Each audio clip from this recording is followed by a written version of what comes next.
Welcome, Spartans, to Mission Debrief. We're playing every mission in the mainline Halo video game series in chronological order, discussing our experiences and sprinkling in a little lore along the way. If you'd like to play along and have your thoughts read on the show, email us at podcastevolved@gmail.com or drop us a tweet at podcastevolved on Twitter.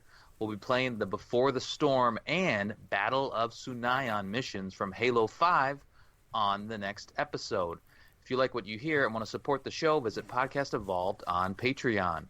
This episode, we're debriefing the Alliance and Enemy Lines missions from Halo 5. I'm your host, Colin Perkins, alongside David Arnold. Hello, everybody. And Krysta Brown. Aren't the grunts adorable? Just want to squeeze them. I know, right? Adopt a grunt now, people. Come on. Lots of homeless grunts. It's true. Last mission was Swords of Sanghelios. Sanghelios was next on Infinity's itinerary as Fireteam Osiris continued hunting down Blue Team. But in order to even think about accessing the Guardian located on Sunayan, the team needed to track down the Arbiter and ask for permission. Thel was a bit busy battling the remnants of the Covenant, so Osiris had to fight their way through the carnage in order to gain a seat at the negotiating table. This mission, Jameson Locke and Thel Vadam barely get a chance to say hello before Cortana interrupts their meet and greet. Her knowledge of the Guardian at Sunayan means the human-Sangheli partnership will need to move faster than originally planned. Fireteam Osiris must first secure a Forerunner constructor in order to communicate with the ancient metal beast before moving on its location below the sacred Sangheli city. Date of the game is October 27th, 2558. David. Hello. I is good. How are you? How does this opening cutscene tickle your fancy here? It's okay. It kind of gets the ball rolling pretty quickly, which is kind of good because you get the sense that without Cortana's interruption, Thel didn't really have any sense of urgency. He didn't seem to really care about the Guardians, but he was, I guess, pretty gracious in that, in how quickly he accepted them and gave them a mission. He didn't really, there wasn't a sense that's interesting. He's like, we're gonna go to Sunayan when we're ready. Exactly. And we know that we can win the battle, even though Cortana just showed up. Like he says that after the fact.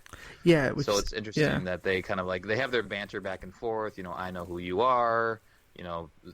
Locke is kind of in his arrogance. I'm a Spartan now. It's interesting banter back and forth. I tried to kill you. Yeah, exactly. I don't know if he tried, as opposed to just suggested that we should. Yeah, that's true. But I mean, I found it interesting that the Arbiter knows that. What's that? I found it interesting that the Arbiter knows that kind of information. Yeah, I wonder how that would have gotten to him. That's a good point. I mean, I like their little dojo setting, their little tent.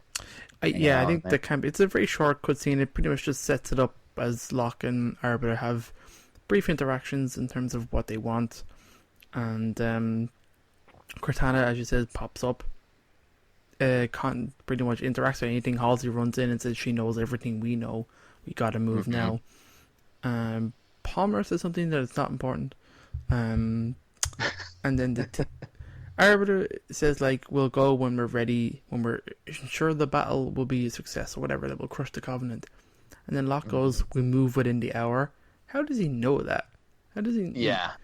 I guess... Well, they leave out the point that they're gonna... Because they're moving on the constructor. They don't really talk about that in this cutscene. Yeah. That's what you find out in Alliance. But that's why he's confident, They the dialogue back and forth between the two, they leave out that whole fact that, hey, there's a step that we need to take before we go after the Guardian. Yeah. So anyway, the cutscene pretty much ends and this new hub world opens, which I actually really like this one. Yeah. So why do you like this one versus the other one? It's visually more impressive. I like the weight that they gave Sanghelios. I like the runes. I like the skywalks here. It's beautiful. Mm-hmm. I don't think they did the right thing for Meridian. I don't think Meridian should have had a totally different feel to it. I think it should have been, because it's it should be darker in terms of like its tone, because when you realize what you're walking on and like what happened, it's kind of more significant. I mean, Hunted Truth really goes into like very interesting details in terms of like what the glass is and how it works and stuff. I thought that was kind of cool. And this one, there's also like great little lore tidbits. There's just fun conversations. It's got like you can blast through it in 2 seconds and have like 2 quick conversations and get into the next mission. But I like walking around this camp. I like seeing a Sangheili camp. I think that's cool. And there's some very good interactions. Sorry, there are good interactions. Yes, sorry to cut you off. That's a little bit of my issue though with this, because it is a cool hub world, and taking my time and wandering around it more so now for the show than I have in the past, is I almost wish they would have, I don't know, you can go around and get the intel and you have conversations, and if you're a lore fan, this is an interesting place to explore and listen to the interactions between the Sangheili and the grunts, and you can go talk to people and listen to them interact with certain things, see these things up close that you can't normally do because you're fighting them, and things happen so fast when you're playing Halo.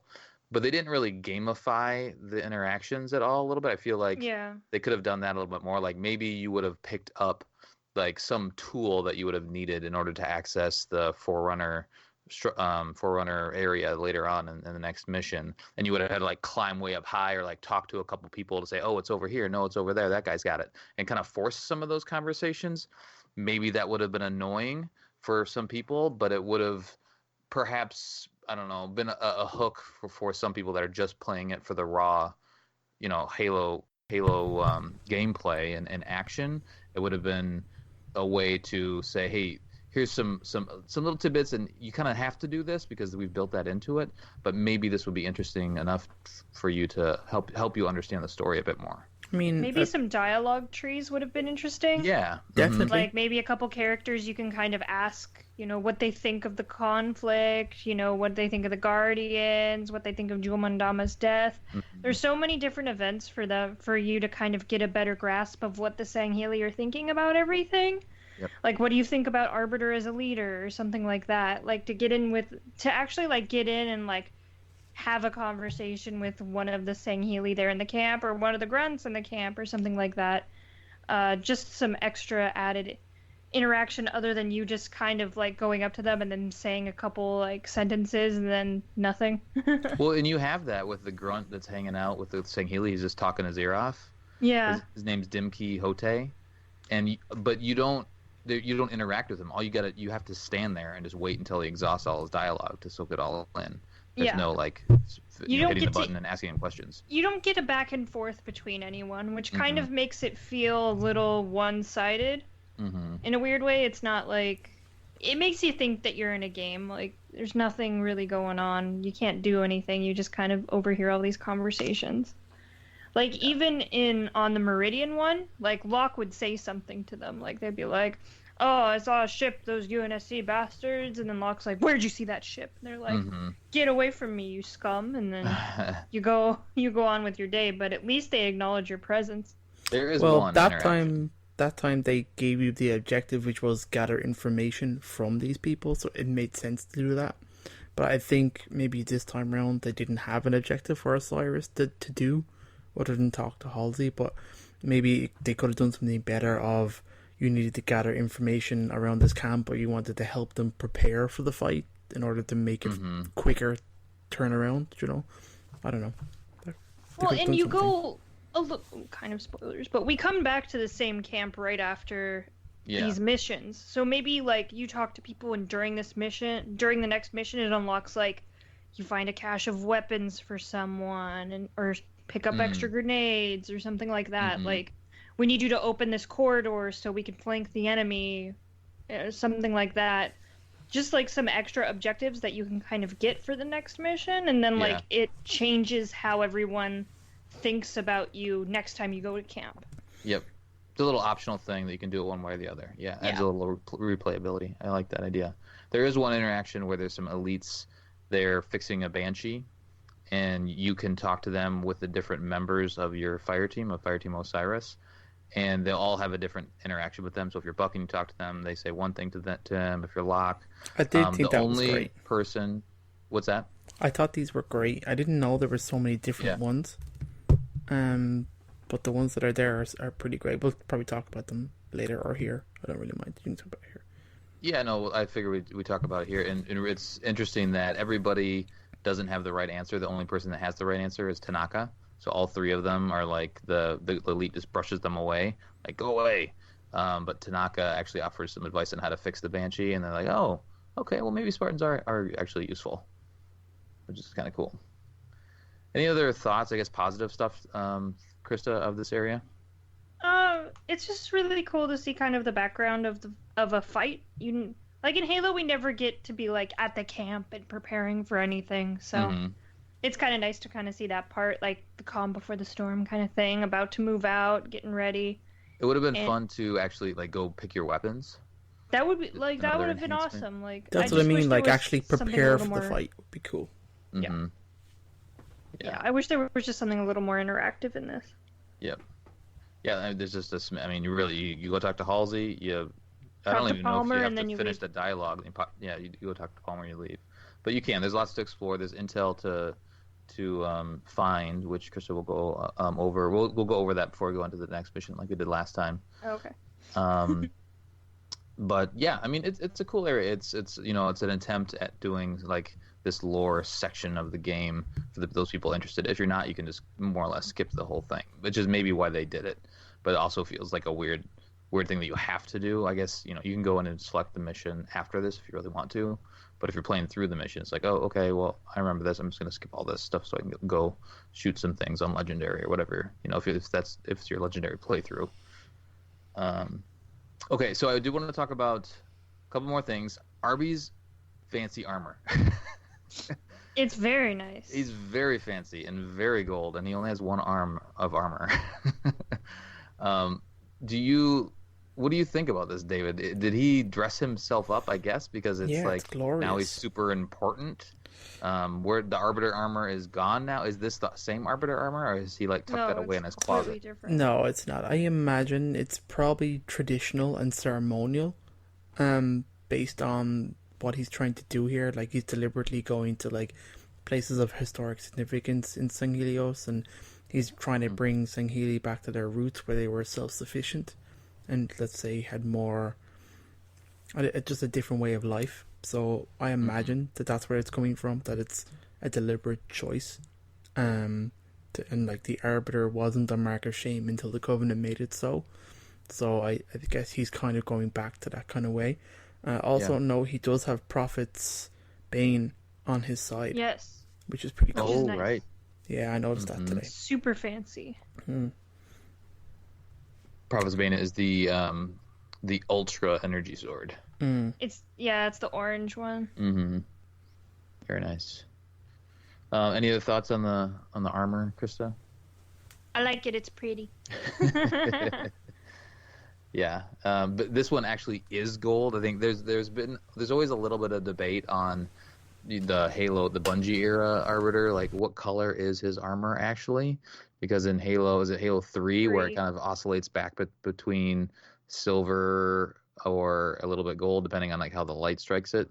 I think it was a lighting engine issue. Yeah, but now it's truly gold. This is Gold Arbiter. This is because in Halo 2, it's like it's very clearly silver, which mean, and he's wearing the same armor. He didn't change between Halo 2 and 3, so it is silver. I'm pretty sure. Yeah, look at the cutscenes. Sometimes the lighting make it look. In the blur cutscenes, he's all silver. Yeah, very silver. So, it's just something with the lighting or something like that in the game engine that's making it look like that. Yeah. And you can go talk to him, or you can go at least listen to the conversations that he's having with his entourage. So go check him out a little bit. Maybe give him. Well, I don't think you can give anybody shoulders in this. Like you can't do anything. Your weapon is always down in this. You can jump around and do clamber around to get the intel, which Chris will go over in a little bit. I do want to just talk about Dim Quixote again because he's the funny Ungoy that just talks and talks and talks. I think they did a good job with him, and at least everything that he says is kind of interesting, and there's some tie into the larger Halo lore. He talks about lots of different things. One thing he mentions, he talks about the Feru, the dogs that ate the flood dust. Mm-hmm, yeah. There's a point where he talks about that. He comments on how long the Covenant ship names are. Did you guys read that one? He talks about how he's kind of joking around, but he's saying like if you're the commander and saying the ship name, like I'm forgetting all of them right now, but they're so long that by the time you command orders, they'll be blown up. Yeah. So long. Like Truth and Reconciliation. Yeah, exactly. Like... Yeah. He goes, Truth and Reconciliation. Oh, it's dead. Never mind. He had some great ones about pelicans crashing all the time. I thought that was great. Yep. Talks about pelican crashing, and he says, wow, they treat their own ships so bad. Just think how much they're going to wreck ours. It's true, though. He says, you got to quit talking and saying, Healy, you okay? He's talking to his buddy that's just listening to him. He says, you got to talk human. I don't understand saying Healy. All I hear is wort, wort, wort, wort. He also talks about how the saying Healy don't have tongues, which is a weird thing. Made me think, how does that work? He mentions the didact and how he claimed that he couldn't be composed, which is interesting as well. And then there's one more. Let's see here. I thought was interesting. He talks about his friend Pellerp. He says, I was afraid that they would find out that I shooted Pellerp, but I blamed it on the green demon guy. Actually, I blame a lot of things on him. You ever do that? That guy was the best. You could shoot him, and he never fell over. Not like Pellerp. He's a fun Easter egg. I love all the grunt Easter eggs. They're all so good. Yeah. So yeah, explore this area. If you're into the lore, you're probably that's why you're listening to this podcast. But explore it and soak it in. And yeah, just enjoy what they built here. But if you don't want to, if you've done it before, just go ahead and move on to the next mission. Krysta, why don't you go through the intel quick, and then we'll go on to the next mission. Okay. All this intel is really, really long, so I'm going to try to get through it as fast as I can, because there's 8 of them, and they're all like a paragraph. So. Okay. All right, so the first one is Camp Quartermaster Personal Log. We camp below the Titan of Old, the stone warrior meant to guard Sunayan against us, I suppose. Or we are retaking Sunayan from the occupying covenant with the Titans at our back. And when the Great Guardian awakens, it will save us or forsake us. My head swims for I long for problems that can be solved with a plasma grenade. So it's interesting that they know the Guardian is there. Like they've found the Guardian, they've seen the Guardian, so they more or less know what it looks like. And that's why this holy site was built on top of it, this Sunayan. Yeah, I believe it's been alluded to a couple of times that there's a great artifact under Sunayan, but it was 1, too big to excavate, and 2, there's no on and off switch. Right. Which is probably good for them in the long run. Yeah, good point. All right. The next one is Sanghili Medic's personal log. To spill blood outside of the battle is a great dishonor. Words burned into all Sanghili since they were young, and to me. For a time, I believed. I watched my brothers die around me and never dared give aid. Stitching a wound closed brings dishonor. Setting a broken bone brings dishonor. Were words of the ignorant who never saw an undetonated needle around pulsing beneath a brother's skin.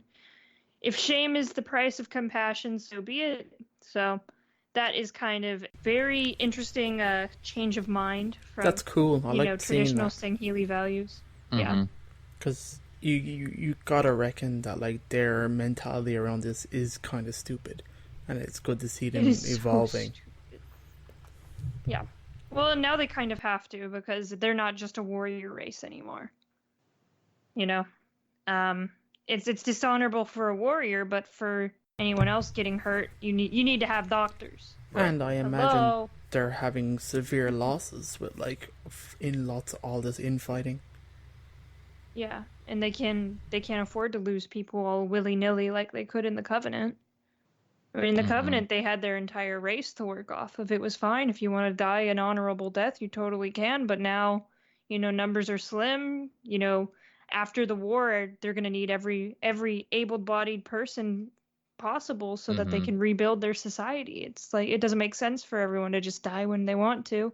Well, and there's factions to deal with too. Like, yeah, there's just not as many people that are on the same page. They're trying to get people to be, part of the Swords of St. Helios, kind of thinking that same mindset. Whereas, the Covenant had indoctrinated everybody. Like, you had to be all thinking about that same approach. Yeah. All right. The next one is a Singhili linguist report, anthropological linguist's log, Kolat Kibrem speaking. Our history is lost in the haze of lies and myth. As the Covenant ends, I wish to relearn what we've lost, but the eroded and half-ruined glyphs in this place is maddening. Fragments of words dance before me, here prophecy and there reunite or restore, then a warning about some responsibility and great drowning. I could study here for years. So, kind of Singhili going back to their roots, finding what they lost. The next one is Singhili Personal Log 673. We set camp within sight of Sunayon, audacious but brilliant. We, Swords of Sanghelios, are united under no less a warrior than the Arbiter himself, he who exposed the countless lies of the San Shaihum and drove back the Covenant. The Arbiter shapes our future with deference to our past. Let us not forget those who have journeyed into the howling dark and did not return, he once said. Have you ever heard such wisdom? And that is from the speech at the end of Halo 3. That quote. All right, the next one is Sangheli Personal Log 383. When I joined the Swords of Sanghelios, I remained loyal to Jewel Mandama. Today I had my chance to kill the heretic, the false arbiter. He was readying his armor. My hand fell to my weapon, and then I saw the mark branded on his chest. He bears the mark. Yet at that moment, I felt shame. His eyes caught mine, and I looked away. It is strange. Perhaps there is more to him than I thought. So, if you remember, he got branded. He got a big owie brand at the beginning of Halo 2. Yeah, so, that's a good callback. I like that. Next one is Honor Guard Personal Log 1 out of 2. I stationed so close to the Arbiter and the gods. I have never felt so nervous. I set about polishing my armor straight away, but then I thought the Arbiter might frown on such vanity in battle. Should I fly my Banshee to the front and show my skill, or would he see that as recklessness? I am petrified. I would rescue myself from battle. But that would definitely disappoint him, would it not? So that is that's us saying Healy's showing some kind of nervousness. Arbiter's kind of a celebrity. He is. He's got a presence. Yeah. The next one is Dr. Halsey's status. Catherine Halsey's status update. I'm playing along with your protocol here, Thiel. If the fours bring me an active constructor, I can interface with the Guardian. It will receive Cortana's signal the moment it activates and initiates slipspace, but I think I can make sure that it leaves the sea before it jumps. I'll get it into the skies over Sunayon like you asked in return. Send me some assistance with brains in their heads and loosen this damn security. I'm not going anywhere. So that's kind of the plan of what she kind of explains to us during this mission. The next one is my favorite and the last one. It's called Do Not Open. Oh, it's the best, this one. Erase previous recordings. Begin new recording. I saw you standing at your ship with armored hand upon your hip. Both my hearts begin to pound. So lovely was what I found. I love your brightly shining armor, human named Commander Palmer. I wish that What are you doing here, Grunt?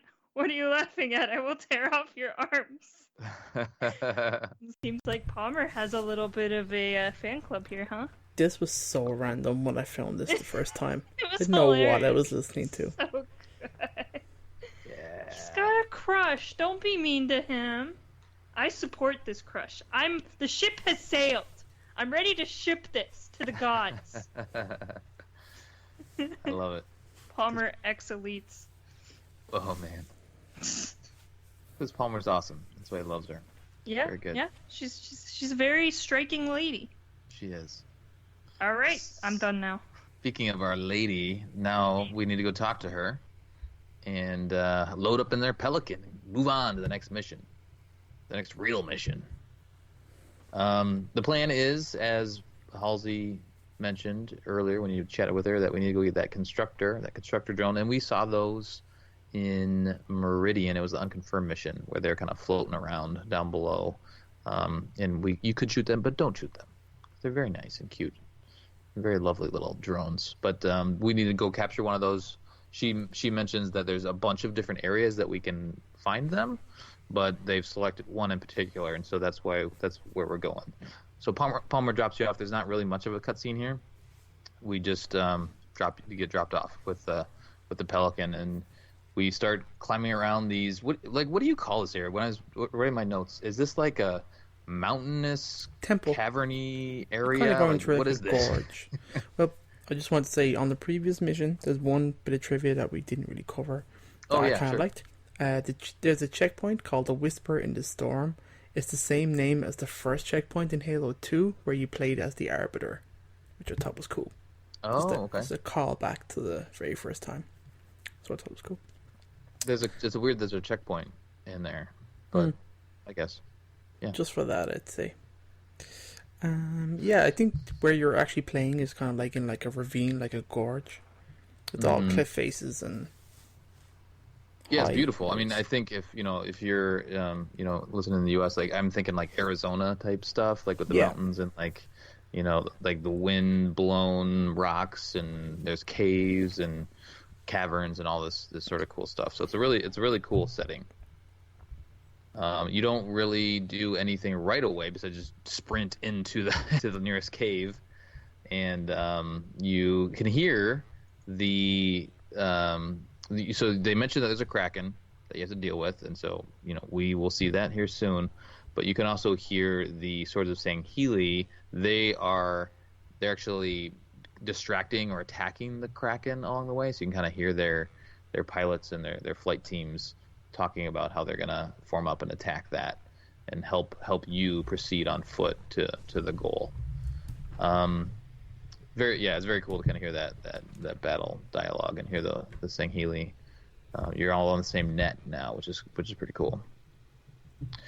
Head through the caves, and I guess one of the things that is a bit confusing is you're going to a temple, but this whole area kind of feels like a temple, right? Like you're always you're going through certain caves and caverns and whatnot, but there's like some sort of formation or a pillar or something like that. So it all looks kind of similar along the way. So it makes it feel like this is maybe this one big, large, maybe holy site that's been destroyed. This ruins area that's been destroyed over the time. We'll get to something that's a little bit more apparent down the road, and you actually have an interaction. But I do like it. But that's just kind of a little gripe is like they talk about going to the temple. It's like this all kind of feels like a temple to me. Yeah. But you do so. You kind of come out of this first area, and then you see the giant Kraken again. What? Yes. It's awesome. Kraken sighting number 2. We first saw the Kraken in what was that? That was the first. Was that the first mission? First mission, yeah. Yeah, that's right. So we have the Kraken to deal with, and we have some fun times coming up here. But in the meantime, we have to battle through the Covenant that's resisting your approach, because as we're trying to get to the Covenant site to get this constructor, there's not a whole lot interesting here. I always blaze through this mission.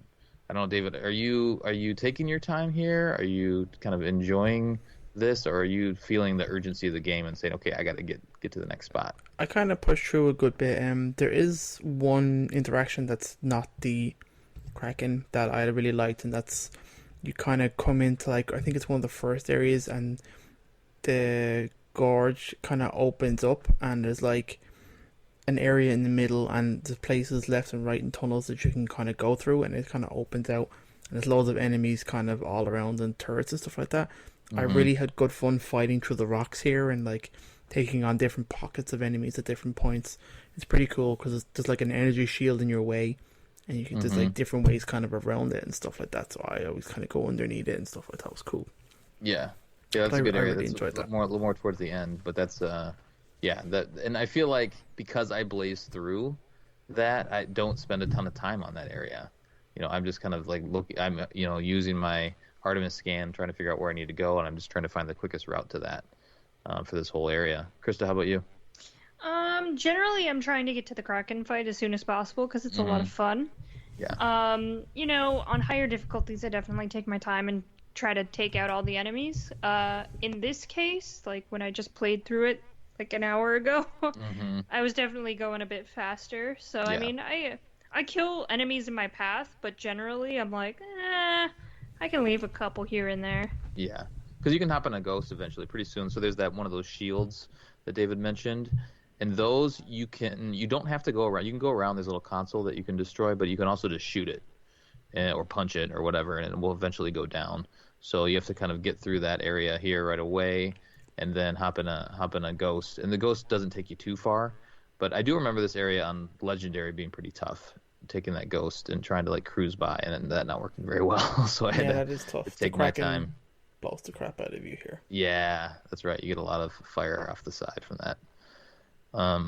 But yeah, so hop in the ghost for a little bit, then hop out, and then you're kind of climbing through. And this is maybe what I was mentioning earlier, like this whole area, because you're climbing through here, it feels like a temple-y type area. So like I don't know exactly what this is, but it's a ruin is what you're going through. Yeah. So you kind of climb around there, get lost in that area, because you do have to climb up a little bit and kind of go around. It gets a little bit dark in this area. But then when you pop out on the other end, this is kind of that area that David was talking about, where seems like there's lots of different routes, and there's this, ruins that have fallen on the side, and the terrain is very uneven here in general, which just makes for interesting, just an interesting battle area, I think. Anything else to comment on kind of this big room area? There's a bunch of like statues on the side too, which is a nice touch. And the objective really is to just get to the next shielded area. But Krysta, any other thoughts on this big open area? No, I mean, there's a bunch of different ways to tackle it, which we've talked about and I like. And you can kind of bypass the entire battle as well by just going underneath. Yeah. Like the Wraith drops. You don't even have to touch the Wraith when it drops. I don't think I even knew a Wraith dropped. Blaze through this. There's some ghosts on the side that you can go grab. Oh, I feel like I go. I feel like I go grab those. I go up to the left where the snipers are, and then I drop down. And when you drop down in the middle, there's like a thing you can Spartan charge, and then down the shield, and then you just walk right through. Yeah, there's an area on the bottom that you can kind of get underneath the shield, which is slick. Yeah, it's just you can bypass the entire battle by doing that, and I just did that. I'm like, oh, this is convenient. Yeah, which is, I guess, probably they're wanting you to do that a little bit, but they've built this shield to stop you from doing that. I almost feel like maybe there could have been another barrier or another reason that you would need to stop and, I don't know, clear out the area a little bit more. But I mean, people who want to clear out the area are going to clear out the area. Yeah. People who are kind of immersed in the story and want to get to the end are just going to run it anyway. You might as well give them two distinct options to do either or. Yeah, and that's part of the reason. Halo usually lets you do that. A lot of Halo you can skip if you're not interested, or just run past. And I do appreciate that, because sometimes when I'm into the story and I'm trying to feel that urgency, I can really go after it. Whereas if they're forcing you to take your time when the story doesn't align with that, and you're more like, oh, well, I got to clear out all these guys and really like take my time. I know on Legendary runs that's usually the case, but yeah. So anyway, once you get all the way up to that shield, you kind of go on the other side. Your buddies will follow you, or you can break it down, whatever you want to do. But now we're actually in that temple area that we were talking about, and there's when you do your Artemis scan, you find there's like a little idol that you... It's like an Indiana Jones kind of thing. It is. It's a little bit of a goofy moment because... It's a bit weird, yeah. I don't know why they bothered doing it. Right. And they all talk about like, oh, there's the thing. It's way up there. How am I going to get up there? Like, well, I guess I'm gonna use my Spartan abilities. How would Sangheili get up there without like ruining their own ruins? Like, it doesn't make. There's no practical sense to it. Like, an ancient society having this like device. Like, who stays up there their entire lives to like turn the idol? Yeah, right. With ladders, Krysta. Grav lifts. Come on. I'm pretty sure Sangheili did not have grav lifts before the Covenant. Krysta does canon. How dare you? Also, Sangheili don't like ladders because their knees are weird. Grav lifts, Krysta. They just jump. They just jump. That too. Yeah, they got hops. They got mad hops. They can jump like 50 feet in the air. Like the Hulk. You just jump into the clouds. I think we'd all be dead if they could do that. The little idol is kind of cool to look at. I mean, it's the Sangheili with his energy sword. And the weird thing, though, is that you scan it. You go up there and just scan it with your Artemis scan versus actually interacting with it. Instead of touching it, yeah. And all of a sudden it moves. And starts to spin around in a circle, and then the door beyond will open up. So, and those crazy, like, stone doors that somehow have, hinges or like exist, yeah, exactly, somehow work.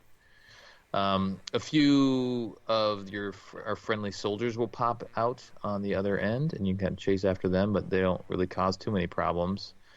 Now is a Kraken fight. Yay!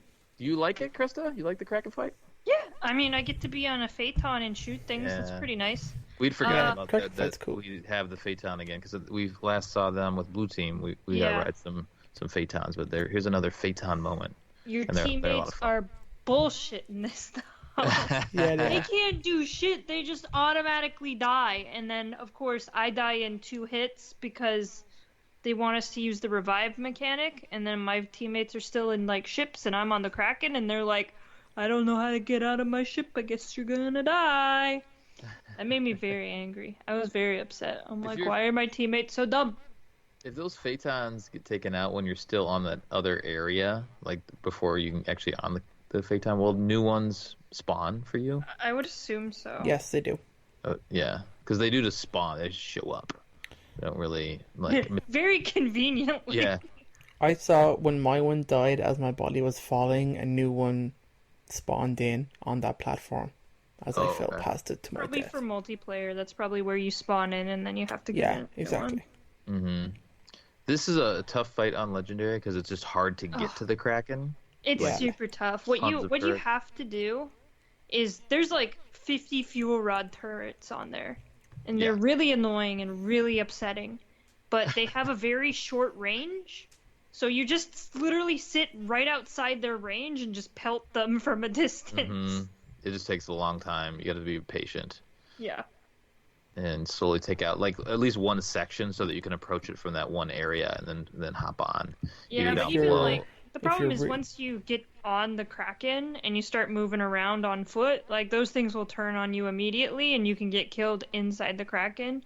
Yeah. It's much easier to just take every single one out so you don't have to worry about it and worry about the ground troops that are in there. Mm-hmm. So it's that's a good point. If you're real fast, you can fly in to the loading bays where the Banshees come out and just literally jump out and run straight down into it. Mm-hmm. But that's like, you gotta be fast because there are turrets. You gotta know exactly where you're going. And those Banshees are like infinite spawns. They're constantly pumping out of there. I hate that. It's fun to be actually in the Kraken. It's cool. It's reminiscent of a Scarab fight to a degree, or the Lich fight that we've had. But this is, and I mean, it also feels like you're in a Covenant ship at the same time. It has the same aesthetic, but it's obviously smaller than that. It's an interesting area that they built. It's easy to get lost. I feel like. They kind of wander around. Which teammates kind of yell at you though. Yeah. It's kind of like you get the same feel of like the Harvester from Halo 4. It's kind of like that. Mm-hmm. It's cool. I really like it. How do you take out the generator? So Tanaka chimes in. She's like, how do we take this thing out? And she knows you can take out that generator in the middle, which is just a big glowy orb thingy at the very bottom. But what'd you say, David? Grenades? Yeah. Yeah, I think plasma grenades might be the fastest way. Krysta, what do you do? I shot it with a beam rifle a couple times. Okay. Took her out pretty quick? Yeah, it did. Nice. And then you hightail. Actually, there is a skull in here. Yes. Which, what you want to do, at least the walkthrough that I watched today, was you actually have to get in a Banshee in order to access it. Which I don't know if that's the case or not. I don't know if you can climb around up to it, but you get to the Kraken, get into a Banshee, and then you kind of have to fly up into a corner that you may not be able to get to just on foot.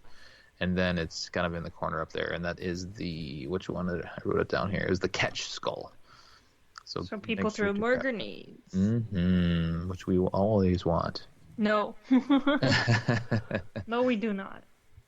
But so I would do that before you destroy the generator, the core of the Kraken, and then go down and do that, and then hop back on your Banshee and just skedaddle. Or I guess you could make it back up to a Phaeton. If you have a lot of time to do it, but it feels so badass to just take their Banshee and fly right out. Yeah, it does. It's cool. Feels like a heist, right? Like, yeah, let's get out of here. And it does take a while to finally blow up. So if you don't clear enough of the enemies, or there are usually some Banshees flying around, that you have a little bit of a dogfight up there. I think I do remember on Legendary is escaping and then getting blown up after I escaped. Yeah. And having taken a little while to finally perfect that. But to your point, Krysta, it's like your teammates really aren't much help. Like they're just kind of there. Dumb. Yeah. The Kraken finally blows up and falls down into the abyss, which is a cool little thing to watch. So definitely do that. It's cool how like its three arms are kind of holding itself up in this big cavern area. So fly up, and then you get to go. Now that we've dealt with the Kraken, now we go up to this Forerunner structure, which is where we finally find the Constructor. We go up there and crack that door open, and you really just kind of go down to the end of this hallway. There's a little bit of dialogue between your teammates. Buck's like, "What do we do?" And you kind of walking down towards the end, and then because the Constructor it's a fixer, it fixes things. Tanaka chimes in and says, "Well, why don't we break something?" So at the very end, there's like this console thing that it activates, or it does something. They comment on it once you get down there, and then Locke the Guardian being connected to something, and then that's pretty much it. Oh, that's like the hologram. Mm-hmm. So there's that hologram up top, but down below there's one of our little. Well, it's not little. It's these big buttons that we always have to smash. So you smash X. And then Locke will smash it, and then the little Constructor guy will come out, and he'll start to hang out with you and just immediately follow you, I guess, which is cool. So now he's your little buddy, but as soon as you do that, then Prometheans come in and swarm. And this is an okay spot. I don't mind this spot. It's like it's a narrow hallway, and you're trying to get to the. Actually, now that I think of it, you have to clear them out, don't you? Like you can't. There's no way to escape and get to the Phantom at the end. You need to clear everybody out in order to proceed. I think so. I've always just killed them. Yeah, you have to. You have to. Do you? There at one point they say you have to protect the Constructor. Have you guys ever had the Constructor? No. Blow up? They're never gonna the Prometheans aren't gonna fire on their own machine. They don't target that at all. Yeah, I figured not. But this is we've had these fights before. This is kind of the Prometheans throwing everybody at you. So you have soldiers, you have your officers, and you have your knights, and you have this little corridor to deal with them. So this can be tougher on Legendary, but I don't think I had too much trouble with it because they also do give you like an incinerator cannon down below and plenty of weapons and ammunition to take everybody out. David, what's your approach here? Kill the guy with the splinter turret first, and then steal it and use it to blow up everybody else. I think that's all of our strategies. Pretty standard, yeah. I mean, you could make it harder on yourself, but why? There is an incineration cannon, right by you when everyone spawns too. Yep. Never found that today. There's one underneath. Is there one next to you also? No, there's one. You just go forward underneath the structure. Yeah. It's not too far away. It's the first weapon that you can kind of pick up. Mm-hmm. Yeah, so definitely do that. But Yeah, nothing really special here, so I don't think it's really need to dwell on it. Just kill these Prometheans, and then the Arbiter will chime in and say, "I'm gonna send you a pickup." And I sent you an Uber. Exactly. Uber's here. Send you. How sweet would that be, though, if Uber had phantoms? Yeah. I'd be summoning Ubers all the time. I want a Covenant Corvette to come pick me up at my house. Oh man, that'd be dope. Beam you up. That'd be cool. Just like in Truth and Reconciliation, just kind of hover there. I can't wait till spaceships are allowed in Uber. Take me to Mars. So there's some watchers in this area too, but they're not too bad, not too annoying. I just target them right away. They didn't do anything for me. Yeah. They just kind of sat there. Mm-hmm. Yeah, they didn't really even try to They healed dudes for me. Oh, they did? Okay. Yeah. But normally they're more of a pain because you shoot at them, like in Halo 4, as soon as you hit them with something, they run away. Skedaddle. But I feel like that wasn't the case as much in this. Well, in Halo 4, they were able to completely revive enemies, which is really annoying. Yeah, exactly. They don't do that anymore, which is nice. Yeah, so that's about it. You go getting your ride, and then we get out of here and go back to camp, which we'll cover on the next mission. Yay!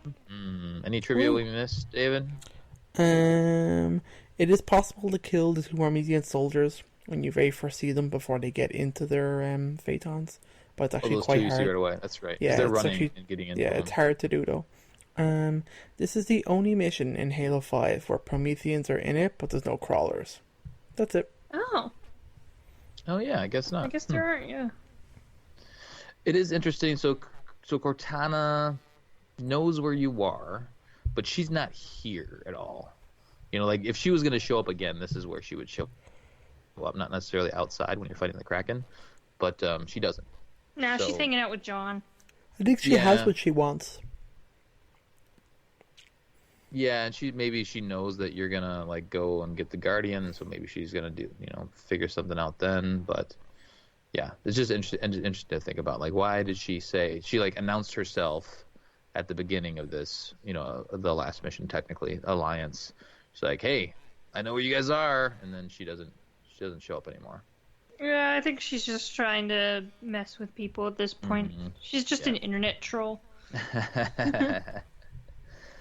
Very true. All right, what about our intel? Anything good? Yeah, we got a couple things. They're 10 pieces. That's a couple. Yeah, why are you doing this to me? Please stop. A couple of them are pretty short, so. I feel like the last ones were good. Those were good. World building. Yeah, they were good. Yeah. Mm-hmm. So let's get into it. All right. Message to Jakul Arak. I actually think these ones are continuing the story that we heard a couple episodes ago, where one of them was trying to convince the other to go to the Swords of Sanghelios. Okay. I think this is the other side of the story. So, Jul Arak, my brother, we were raised to respect our ancestors. What would they think about your allegiance to humans? What would they think about you following the false arbiter who brought shame upon us all? Come home to the Covenant, brother. We will not lose. Wrong. Losers. Next one is Sangheli Personal Log 449. Sanghelios is my home, our home. I have been a member of the Covenant since before birth. What? Now nothing but lies and falsehoods surround me. There is not honor in fighting your own kind. It is time for a new world of united elites.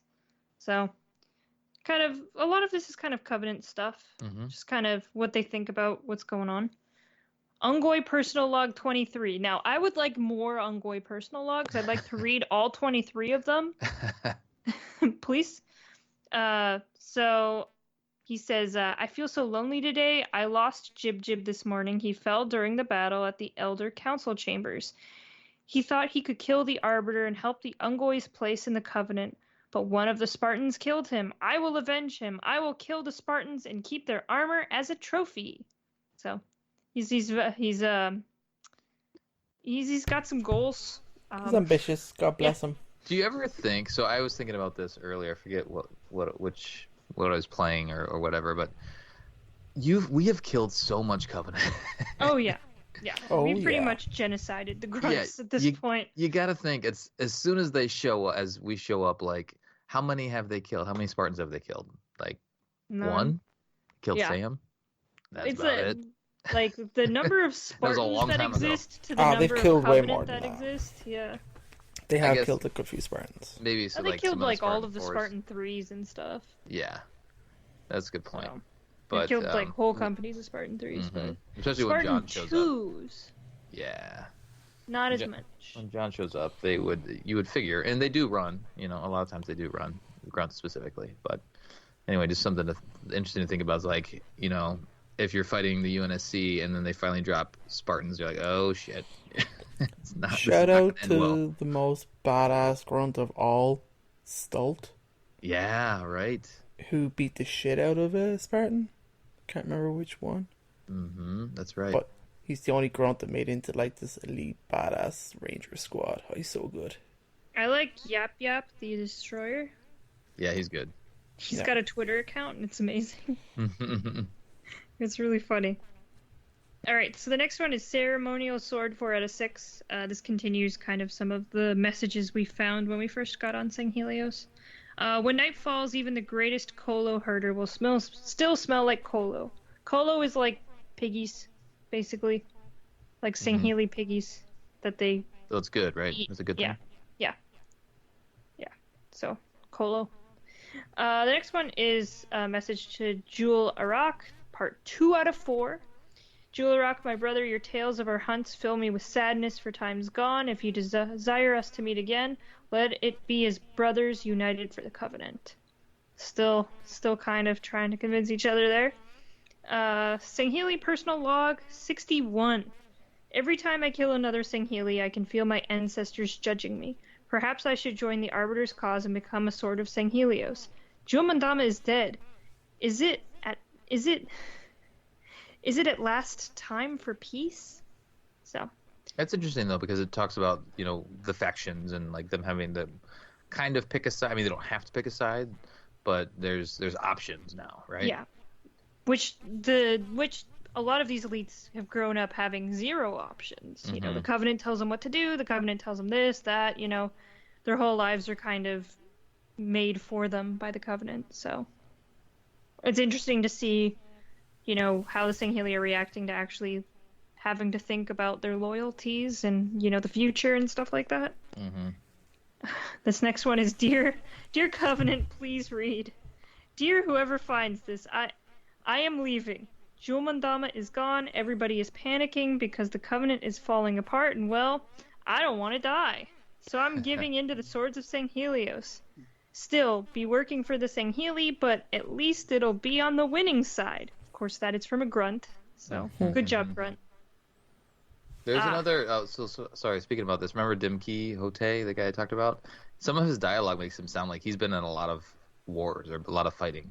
Like, I don't know, I probably should have looked up how long he's been around, but he's been through some stuff. Like, he was hanging out with the Didact for a while, so yeah, he's seen some shit, for sure. Alright, the next one is from our favorite little guy, Kit Pitlimp's Adventure Log 2 out of 4. Kit Pimplip here. I know we are not allowed in this old place, but I sneaked in. I saw the old signs. Just like the ones at Sunayon. The signs of a guardian? Question mark. Yeah. So that's him. Good job. The next one is Covenant Attack Plan. Arbiter is often seen facing the exposed cliffside of the rebel camp. He will be vulnerable to long-ranged attack, but it would destroy enemy morale if we could catch him and crush him with one of the Kraken's claws. Check the feasibility of that maneuver. How about 0? Yep. Just bitch slap him off the cliff with the Kraken. Amazing. This next one is the Forerunner record search 5 out of 5, and it just says, "It's time. I go now to Bastion." So that is kind of ending that Forerunner's little tale that we had, who just kept talking about Bastion but never gave us any other answers. God, awful. And that's it. We're done. All right. Very nice. Okay, some important notes. Dim Quixote was voiced by Joseph Staten. So yeah, do not forget that. He did the original grunts, I think. He did a lot of it. He's doing grunt in all the games in some form. He has quite a large piece of history. So he's been with the Covenant, he's been with Jewel and Swords of St. Helios. Mm-hmm. So I wonder if the log is his log, Krysta. Ooh. Anyway, there you go. Cool. All right, well, let's do some community stuff, and we will get out of here because it's late in Ireland as we record this. I can't wait to talk about this community question. Yeah, it's a little out there. I read it, and I'm like, what is going on? Yeah, I was like, Colin's just really lost it. I'm like, did he fall off the wagon? Is he okay? I was almost going to send a concerning text message like, are you okay, buddy? Do you need any help? David, go ahead. Take it away. Okay. Colin Perkins, admin, on November 7th at 4:42 p.m. You've decided to rent out a Kraken to throw a massive party to celebrate the Arbiter's birthday, which is December 10th. What kind of cake will you order? Question for mission debrief. Where'd you find Picture's ridiculous. Oh, just some fancy Google search and somebody made that thing. It's like a gray blob of a cake, and someone just put an Arbiter action figure on top of it. Yeah, it's very good. There's like a little clip art of balloons in the corner. I added those balloons. Oh, okay. They look very nice. Good job, Colin. Good job. This is amazing.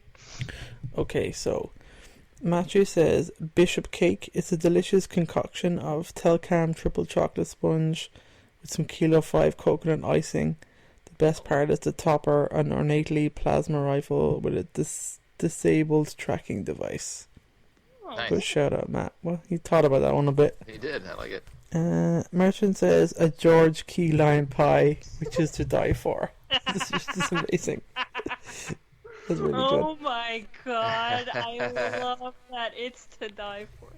Good job. Good job. Ian was quick in then saying the Janice Key lime, which is pretty good. Brad says a ton of mini cupcakes. Can you imagine the mess that Mouth would make trying to eat a regular cake? That's actually pretty funny. Crumbs and frosting everywhere, yeah. David says cholo cake, sweet meat pie. Lance says yeast extract for the engineers. Aww. Tres leeches cake for everyone else. I don't understand that. Tres leeches? I think it's actually type of cake. Oh, okay, cool. Lucas says it's an Oni chocolate cake that says, sorry we started your civil war, oh look, cake. Knowing Oni, it's probably poisoned. It's pretty funny. One, two left. Oscar says chocolate cake, no real reason other than, well, it's the best. I agree with that. 100%. Yeah. And Manny finally says, because of last year's incident, Arbiter used an energy sword. The lunge cut through the cake, which beheaded a cake yar. Kyolo Cup takes this year's treats. Okay. All right. Very nice. Thank you, Facebook. There you go. As always. All right. Did Discord win this time? I don't know. Facebook's pretty good. I didn't get too many on Discord. So, first one is Physical Sky. He says a giant cake with the Sangheli stripper, so we finally know what the females look like. Okay. Shadow of Oni says I'd like to play into the Chief Arbiter bromance, so I feel a partially dressed Chief should pop out of a triple decker chocolate cake, dual wielding energy sword, saying, "It is this easy." I like that. Chief popping out of a cake would be great. Yeah. Avery Johnson says, the best Kig-Yar cake possible, guts and extremities all over, maybe some fish skulls, some blood sauce. Oh god. Wow. Vomit occurs across St. Helios. Dezuto says can't get Arby a cake. His mandibles struggle with the frosting. There would be a great grunt skull for a birthday cake, a grunt birthday cake piñata. Yeah, instead. If he doesn't have a tongue, we mentioned that earlier. How do they do that? Weird. Okay, sorry. Finally, UNSC Brexit says the UNSC cake. Because if you can't beat them, join them. Does not include any human extremities. Trust me. And that's it. That's all we got. So. All right. You're welcome. Arbiter has a bunch of cakes to choose from. Yes, lots of options. We'll do one of those, like, cake raffles. Oh, yeah. Everyone brings a cake. All right. Thanks for playing along, guys. I don't know. I was in a goofy mood when I posted that one, but I wanted to incorporate the Arbiter and the Kraken, and that was the way I decided to do it. I think that sounds like a lovely idea, Colin. Yeah. I would love to go to that party. It would be great. Cholo meat pie. Delicious. Wouldn't it be great, though, if like the turrets on top would shoot fireworks? Come on. That'd be amazing. Yeah. Or if they fireworks could just be all of the UNSC ships they shoot out of the sky. There you go. Crashing pelicans for the finale. It would be glorious. All right, that'll do it for our debriefing of the Alliance and Enemy Line missions from Halo 5. On the next episode, we'll be covering Before the Storm and the Battle of Sunayon. Send us your thoughts at podcastevolved@gmail.com or drop us a tweet at podcastevolved on Twitter. You can also support the show by visiting Podcast Evolved on Patreon. Until next time, evolved. Evolved.